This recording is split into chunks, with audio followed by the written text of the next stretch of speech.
Football ലോകകപ്പിൽ വിജയത്തോടെ തുടങ്ങി ഫ്രാൻസ്. ആദ്യ മത്സരത്തിൽ കരുത്തരായ സെനഗലിനെ 1-3 ഗോളുകൾക്കാണ് തകർത്ത് ഫ്രാൻസിന്റെ ജയം. സൂപ്പർ താരം കിലിയൻ എംബാപ്പെ ഇരട്ട ഗോളുകൾ നേടി. മത്സരത്തെക്കുറിച്ച് professional football coach Subin Pavoor തയ്യാറാക്കിയ റിപ്പോർട്ട് കാണാം. ഇന്നലെ നടന്ന ഗ്രൂപ്പ് ഐയിലെ മത്സരത്തിൽ ഫ്രാൻസ് സെനഗലിനെ അവരുടെ ആദ്യ മാച്ചിൽ ഫ്രാൻസ് സെനഗലിനെ 3-1 പരാജയപ്പെടുത്തിയിരിക്കുന്നു. വേൾഡ് കപ്പിലെ ഒരു ഫേവറേറ്റ് ടീമാണ് കിലിയൻ എംബാപ്പയുടെ ഫ്രാൻസ്. കിലിയൻ എംബാപ്പെ തന്നെയായിരുന്നു കളിയിലെ താരം. കിലിയൻ എംബാപ്പെ നേടിയ രണ്ട് ഗോളുകളും അതുപോലെ തന്നെ ബാർക്കോള നേടിയ ഒരു ഗോളും 3-1 അതിഗംഭീര വിജയം ഫ്രാൻസിനെ സമ്മാനിക്കുകയായിരുന്നു. ഈ മത്സരത്തിൽ എടുത്തു പറയേണ്ട കാര്യം, ആദ്യ പകുതി എടുത്തു നോക്കിയാൽ ഒരു പിടി മുന്നിൽ സെനഗലായിരുന്നു. സെനഗലിന്റെ നിക്കോളസ് ജാൻസനും സാദിയോ മാനയും നന്നായി തന്നെ അവരുടെ അക്രമങ്ങൾക്ക് മുന്നേറ്റം നൽകിയെങ്കിലും ആദ്യ പകുതിയിൽ ഗോൾ കണ്ടെത്താനായില്ല. ബോൾ അധിക സമയം കൈവശം വെച്ചത് ഫ്രാൻസ് ആണെങ്കിൽ പോലും ഒരു പരിധിവരെ അറ്റാക്കുകൾ കൂടുതൽ നടത്തിയത് സെനഗലായിരുന്നു. ആദ്യ പകുതിയിൽ സെനഗലിന് 5 ഷോട്ടുകളാണ് സെനഗൽ ആദ്യ പകുതിയിൽ എടുത്തത്.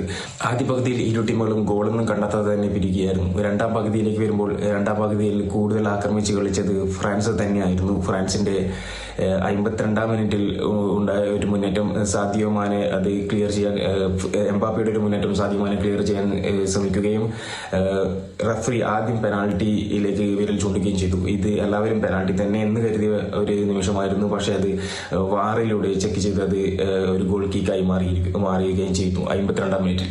പിന്നീട് അങ്ങോട്ട് ഫ്രാൻസിന്റെ ഗോളിലേക്കുള്ള ശ്രമങ്ങൾ തന്നെയായിരുന്നു നമ്മൾ കണ്ടത്. അങ്ങനെ ആദ്യ ഗോൾ പിറന്നത് കിലിയൻ എംബാപ്പയിലൂടെ 66-ാം മിനിറ്റിലായിരുന്നു. 66-ാം മിനിറ്റിൽ ഒലീസിന്റെ ഒരു ഡിഫൻഡിനെ സ്പ്ലിറ്റ് ചെയ്തുള്ള ഒരു അതിമനോഹരമായ പാസിൽ അതിമനോഹരമായി തന്നെ ഒരു എംബാപ്പയുടെ ഒരു അതിമനോഹരമായ ഫിനിഷിങ്ങിലൂടെ 66-ാം മിനിറ്റിൽ ഫ്രാൻസ് മുന്നിലെത്തുകയായിരുന്നു. പിന്നീട് രണ്ടാം ഗോൾ പിറന്നത് 88-ാം മിനിറ്റിലായിരുന്നു. അത് ബാർക്കോളയുടെ ഒരു റബിയോട്ട് നൽകിയ ഒരു അസിസ്റ്റിലൂടെ ബാർക്കോള 88-ാം മിനിറ്റിൽ രണ്ടാം മിനിറ്റിൽ രണ്ടാം ഗോൾ പിറക്കുകയായിരുന്നു.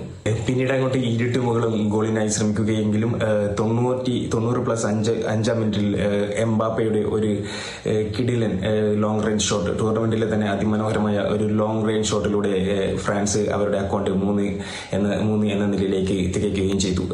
അടിക്ക് തിരിച്ചടിയെന്നോളം അവരുടെ ആശ്വാസ ഗോൾ 90+5 മിനിറ്റിൽ നാദിയ നടത്തിയ ഒരു മുന്നേറ്റത്തിലൂടെ അതിമനോഹരമായ ഒരു ഗോൾ തന്നെയായിരുന്നു ടൂർണമെന്റിലെ. അതും ഈ മത്സരത്തിൽ അതിമനോഹരമായ ഒരു ഗോൾ നാദിയ നേടി 90+5 മിനിറ്റിൽ. ഈ മത്സരത്തിൽ എടുത്തു പറയേണ്ട ഒരു കാര്യം, എംബാപ്പെ ഒരുപിടി റെക്കോർഡുകൾ സ്വന്തമാക്കിയ നിമിഷമായിരുന്നു. ഫ്രാൻസിന് വേണ്ടി ഏറ്റവും കൂടുതൽ ഗോളുകൾ നേടുന്ന ഒരു താരമായി മാറി. 58ഓളം ഗോളുകൾ ഫ്രാൻസിന് വേണ്ടി നേടി. ജിറോഡ് എന്ന അവരുടെ ഒരു പഴയ താരത്തിന്റെ റെക്കോർഡ് കൂടി തകർത്തിരിക്കുന്നു ഫ്രാൻസിന് വേണ്ടി എംബാപ്പെ. അതുപോലെ തന്നെ എംബാപ്പെ വേൾഡ് കപ്പിൽ ഏറ്റവും ഗോളുകൾ നേടുന്ന ആൾക്കാരുടെ പട്ടികയിൽ മുൻപന്തിയിലെത്തുകയും ചെയ്തു. 14 ഗോളുകൾ എംബാപ്പെ നേടി. തൊട്ടു പിന്നാലെ മിറോസ് ക്ലോസെ നേടിയ 16 ഗോളിലേക്കുള്ള ദൂരം കുറക്കുകയും ചെയ്തു. ഇനി 2 ഗോളുകൾ കൂടി ഉണ്ടായാൽ എംബാപ്പയ്ക്ക് വേൾഡ് കപ്പിലെ തന്നെ ടോപ്പ് സ്കോറർമാരിൽ വേൾഡ് കപ്പിലെ എക്കാലത്തെയും ടോപ്പ് സ്കോറർ പട്ടികയിൽ മുന്നിലെത്താം. ഇതായിരുന്നു ഇന്നത്തെ മത്സരത്തിലെ ഒരു ചിത്രം. അത് ഫ്രാൻസ് അവരുടെ ആദ്യ ജയത്തിൽ 3-1 വിജയം നേടി 3 പോയിന്റുകൾ കരസ്ഥമാക്കിയിരിക്കുന്നു.